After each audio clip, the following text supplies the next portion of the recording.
Well, well, well, what do we have here? So I found some lotus seeds in my cabinet that I've had sitting around for maybe like 2 or 3 years. And I decided to throw them in my 10-gallon in the kitchen, which isn't this tank, by the way. This is another grow-out tank. And they started to germinate and sprout, and now I've got lotus leaves almost to the top of the surface here, which is really cool.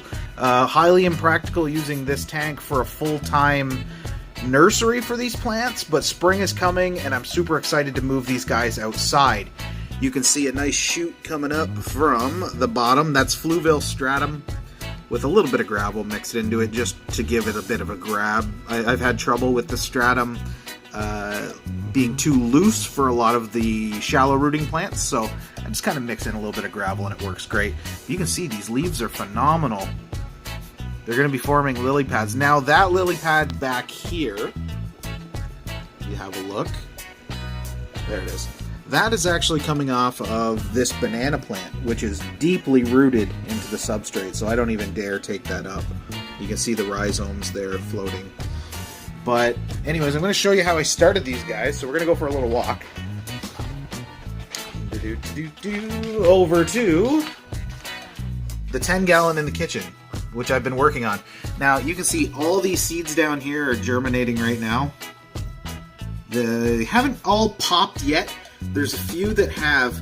Now, I'm going to leave these guys free-floating for now, the ones that are at the top, because I'm not sure if those are, like, I don't know, if they won't germinate because maybe the seed is dead or it's hollowed inside or something. I haven't figured that out yet, but I'm going to give them some time in here and let them do their thing. You can see my pair of killifish are in here. They're spawning away. I've got to add some more moss in this tank, but right now I'm having a fun time using it to germinate lotus seeds. There's one over there that's germinating. And this pile here, ironically, the snails that are in here have been chewing away at the husks, which has softened the shells and actually allowed for the seeds to pop a little bit earlier than they probably would, because they need some time to soak, right? But they've actually done a really good job at helping these things to maybe speed up the process. I'm not a big fan of snails. I usually remove these guys from the tank when I see them up towards the top, but at the same time I've been doing a lot of high light in this tank, and I've been letting the algae grow as well, so mostly for the fish fry and things like that. But you know, it's just goes to show you that a smaller tank, this is the Fluvial Flex, the 9-gallon, you can grow lotuses in here. You can germinate them. They're not a permanent place of residence for that plant, because you're going to want to get them outside. That's just the long and the short of it is nothing replicates the power of the sun for growing these guys. This will do a good job in the germination process as long as your water's warm enough. Of course, this tank is 75 right now. You might not be able to see it. It's a bit dark in here. You can see the seeds floating on the surface. Again, if you're going to try this, don't remove them. Give them some time. Maybe they just got air in them or something. They need to sink. Maybe they're not fertile. You'll find out eventually. Just don't mess around with them. Leave them be. All these guys are sitting on the bottom.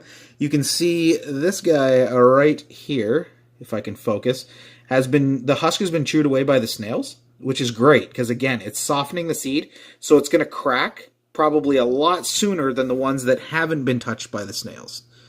Now, the snails, once they get the husk off, I've noticed they just completely leave the plant alone, which is fantastic. The other plant was going all the way to the surface in this tank, and I had nothing touching it. There was no snails on it.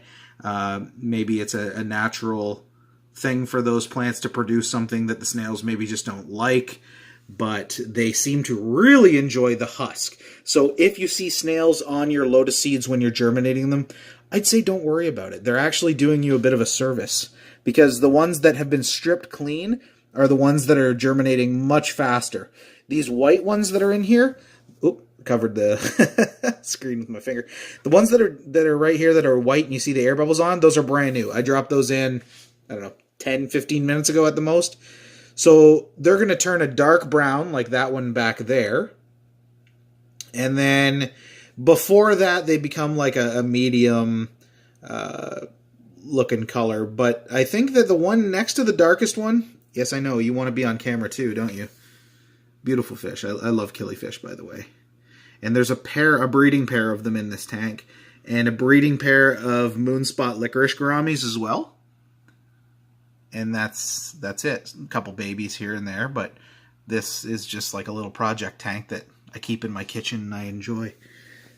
So yeah, you can do this. You can totally grow, or start to grow, lotus in an aquarium. It's efficient. You're already heating a tank, so you don't have to start something separate. And, you know, it's a good way to get ready for spring and summer because these plants are beautiful. They're very expensive at garden nurseries or water gardens, so growing them yourself, it just goes to show you it's possible. And if you've had seeds sitting around for some time, try them out. I didn't know these guys were going to last this long, and here they go. Anyhow, I hope you guys are doing well. Whoa.